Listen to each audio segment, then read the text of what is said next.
Welcome, listener.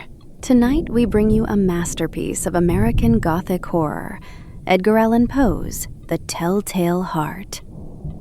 First published in 1843, this short tale is told by an unnamed narrator who insists he is not mad, even as he recounts a murder driven by an old man's vulture eye and the heartbeat that will not stay buried. The Telltale Heart. Edgar Allan Poe. True. Very, very dreadfully nervous. I had been and am. But why will you say that I am mad? The disease had sharpened my senses, not destroyed, not dulled them. Above all was the sense of hearing acute. I heard all things in the heaven and in the earth. I heard many things in hell. How, then, am I mad? Hearken, and observe how healthily, how calmly I can tell you the whole story. It is impossible to say how first the idea entered my brain, but once conceived, it haunted me day and night. Object there was none. Passion there was none. I loved the old man. He had never wronged me. He had never given me insult. For his gold I had no desire. I think it was his eye. Yes, it was this.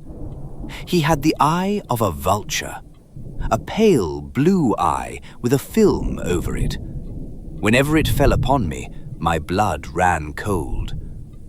And so, by degrees, very gradually, I made up my mind to take the life of the old man, and thus rid myself of the eye forever. Now this is the point. You fancy me mad. Madmen know nothing. But you should have seen me. You should have seen how wisely I proceeded, with what caution, with what foresight, with what dissimulation I went to work. I was never kinder to the old man than during the whole week before I killed him. And every night, about midnight, I turned the latch of his door and opened it, oh so gently. And then, when I had made an opening sufficient for my head, I put in a dark lantern, all closed, that no light shone out, and then I thrust in my head.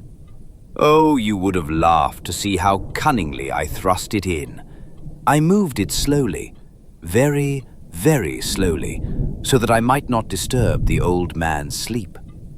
It took me an hour to place my whole head within the opening so far that I could see him as he lay upon his bed.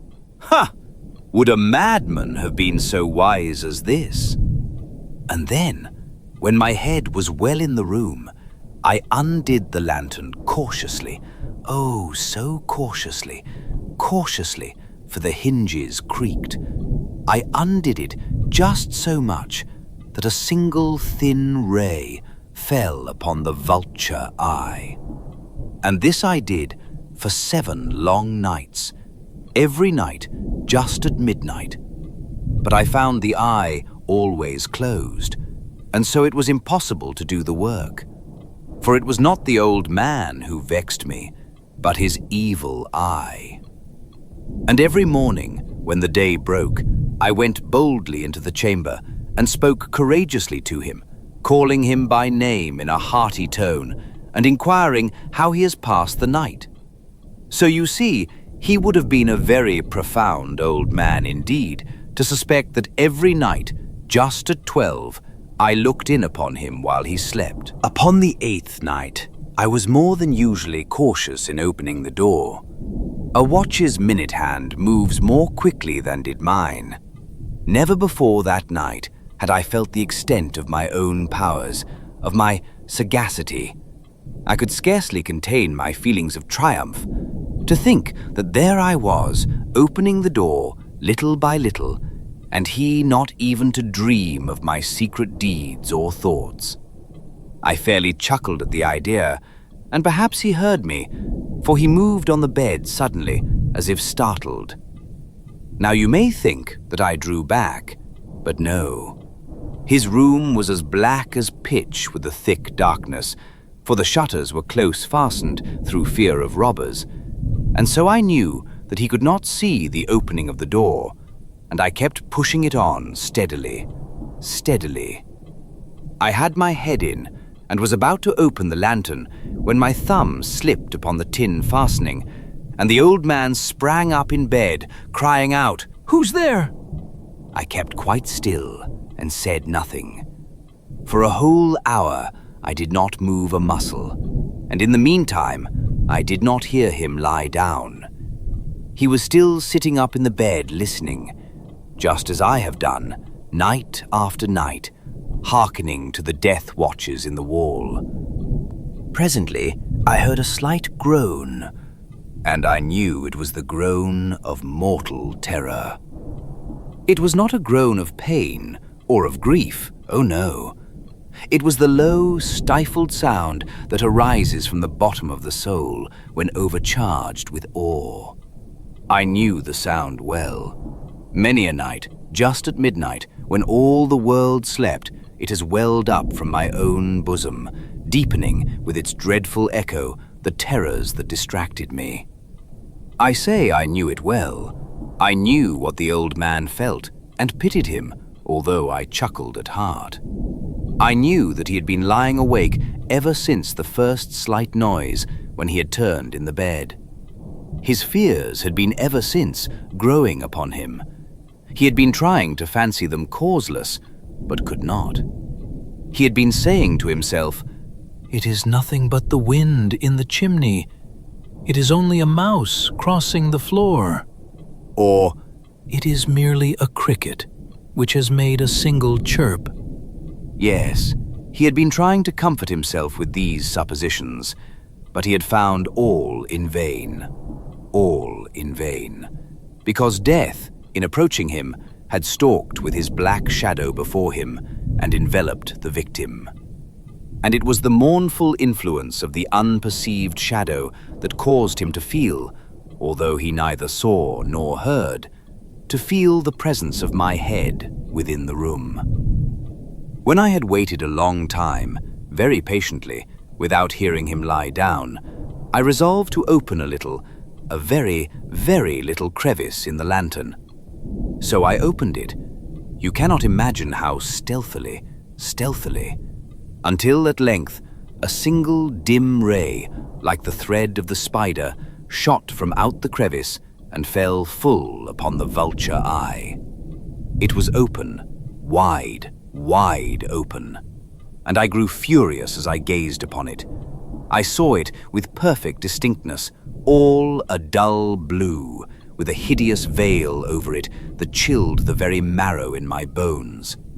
But I could see nothing else of the old man's face or person, for I had directed the ray, as if by instinct, precisely upon the damned spot. And have I not told you that what you mistake for madness is but over-acuteness of the sense? Now, I say, there came to my ears a low, dull, quick sound, such as a watch makes when enveloped in cotton. I knew that sound well, too. It was the beating of the old man's heart. It increased my fury, as the beating of a drum stimulates the soldier into courage. But even yet I refrained and kept still.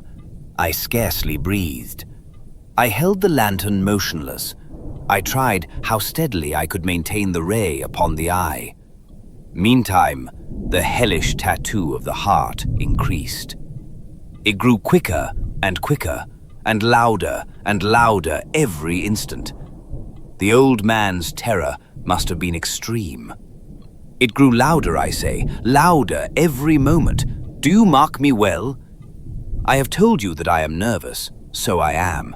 And now, at the dead hour of the night, amid the dreadful silence of that old house, so strange a noise as this excited me to uncontrollable terror.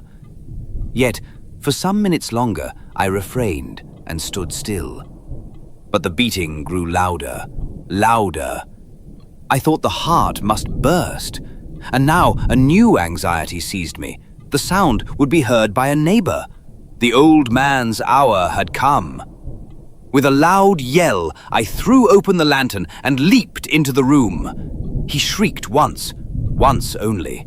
In an instant, I dragged him to the floor and pulled the heavy bed over him. I then smiled gaily to find the deed so far done. But for many minutes, the heart beat on with a muffled sound. This, however, did not vex me. It would not be heard through the wall. At length, it ceased. The old man was dead. I removed the bed and examined the corpse. Yes, he was stone dead. I placed my hand upon the heart and held it there many minutes. There was no pulsation. He was stone dead.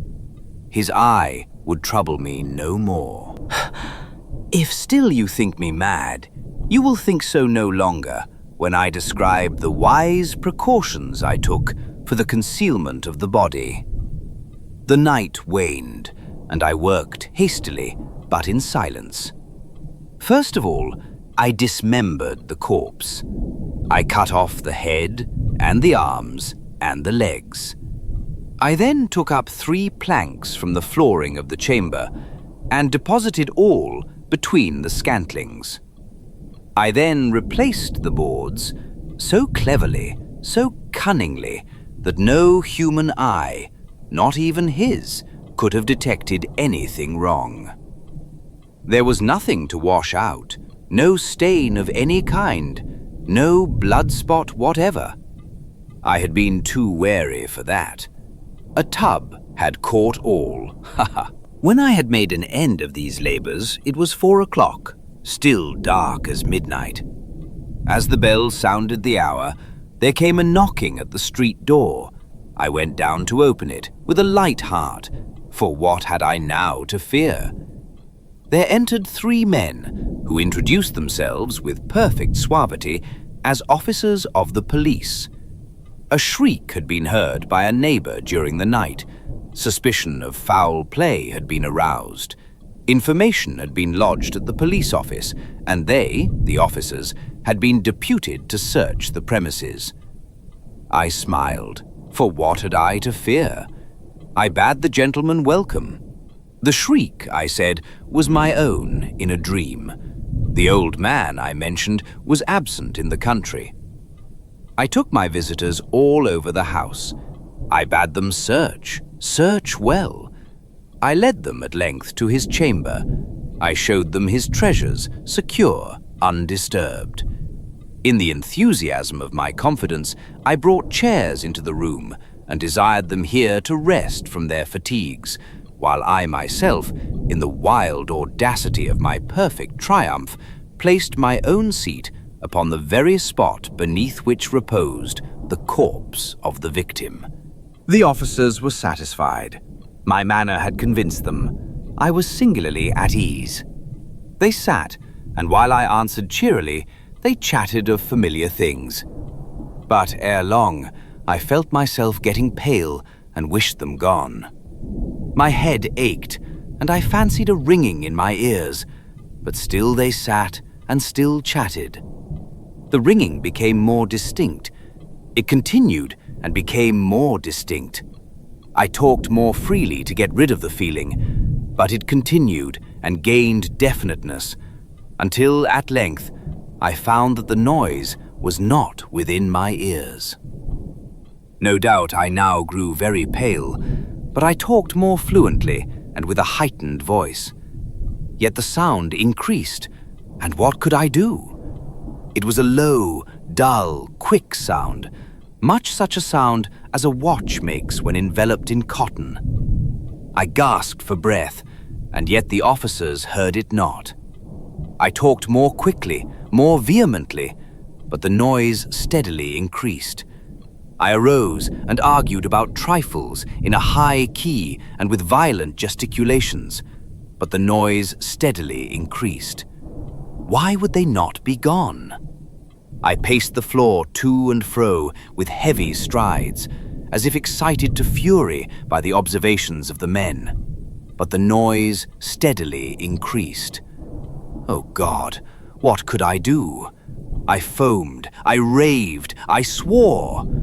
I swung the chair upon which I had been sitting and grated it upon the boards, but the noise arose over all and continually increased. It grew louder, louder, louder, and still the men chatted pleasantly and smiled. Was it possible they heard not? Almighty God! No, no! They heard! They suspected! They knew! They were making a mockery of my horror. This I thought, and this I think. But anything was better than this agony. Anything was more tolerable than this derision. I could bear those hypocritical smiles no longer. I felt that I must scream or die. And now, again, hark! Louder! Louder! Louder! Louder! Villains! I shrieked. Dissemble no more! I admit the deed.